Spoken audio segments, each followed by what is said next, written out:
Presiden pertama Republik Indonesia, Insinyur Soekarno, pernah berkata, "Aku tidak mengatakan bahwa aku menciptakan Pancasila. Apa yang kukerjakan hanyalah menggali jauh ke dalam bumi kami, tradisi-tradisi kami sendiri, dan aku menemukan 5 butir mutiara yang indah." Assalamualaikum warahmatullahi wabarakatuh. Salam sejahtera untuk kita semua.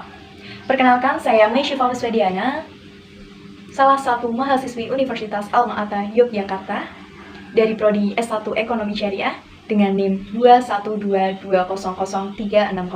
Pada kesempatan kali ini saya akan membahas tentang pentingnya pendidikan Pancasila dalam hak asasi manusia. Dalam beberapa menit ke depan, ada 6 hal yang akan saya bahas, yaitu yang pertama, apa pengertian hak asasi manusia?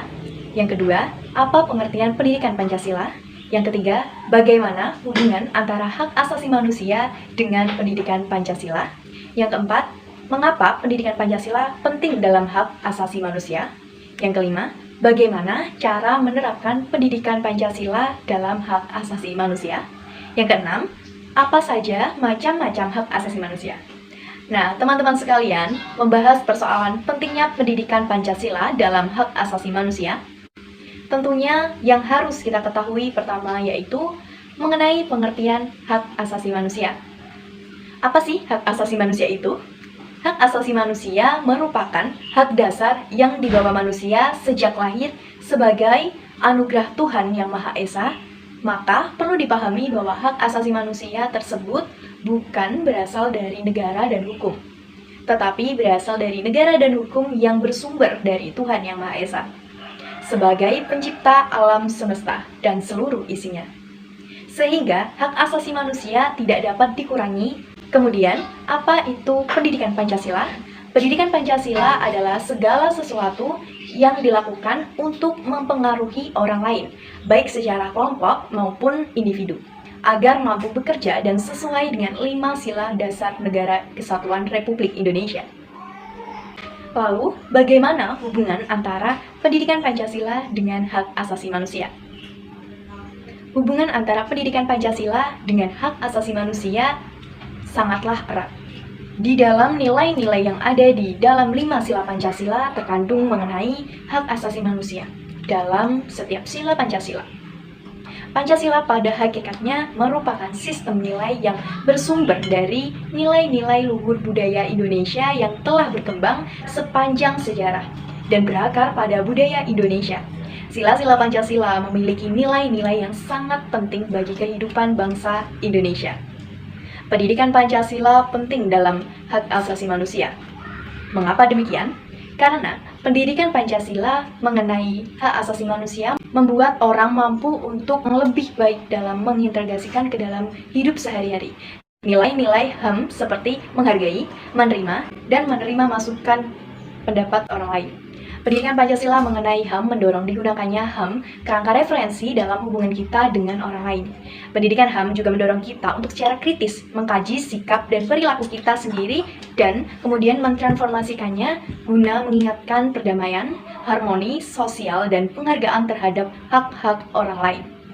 Setelah kita tahu bahwa pendidikan Pancasila sangatlah penting dalam hak asasi manusia, selanjutnya kita akan membahas mengenai cara menerapkan pendidikan Pancasila dalam hak asasi manusia. Dalam melaksanakan hak asasi manusia, kita berkewajiban untuk memperhatikan dan menghormati hak asasi manusia yang juga dimiliki oleh orang lain. Hal ini disebabkan hak asasi manusia yang telah ada sejak manusia dilahirkan dan merupakan hak kodrati yang melekat pada manusia. Sejarah mencatat peristiwa-peristiwa besar di dunia ini sebagai upaya penegakan HAM. Kemudian, yang terakhir yaitu macam-macam hak asasi manusia. Tidak hanya sebatas pengertian, hak asasi manusia memiliki berbagai jenis atau macam hak asasi manusia.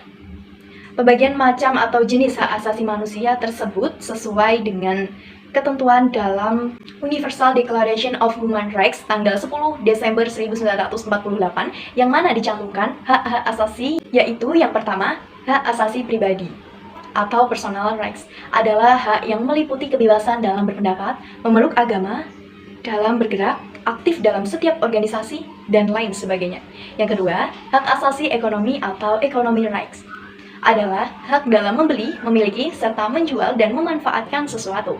Yang ketiga, hak asasi politik atau political rights adalah hak ikut serta dalam pemerintahan, hak untuk dipilah dan memilih, hak mendirikan partai politik, dan lain sebagainya.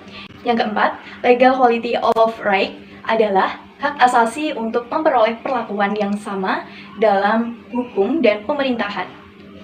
Yang kelima, judicature and custody right adalah hak asasi untuk memperoleh peradilan dan perlindungan atau perlakuan tata cara perlindungan.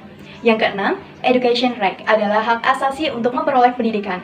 Yang ketujuh, work and occupation right adalah hak asasi manusia untuk mendapatkan pekerjaan dan memperoleh upah yang adil dan layak.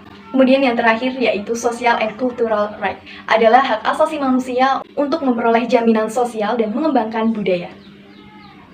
Demikian yang dapat saya sampaikan pada kesempatan ini.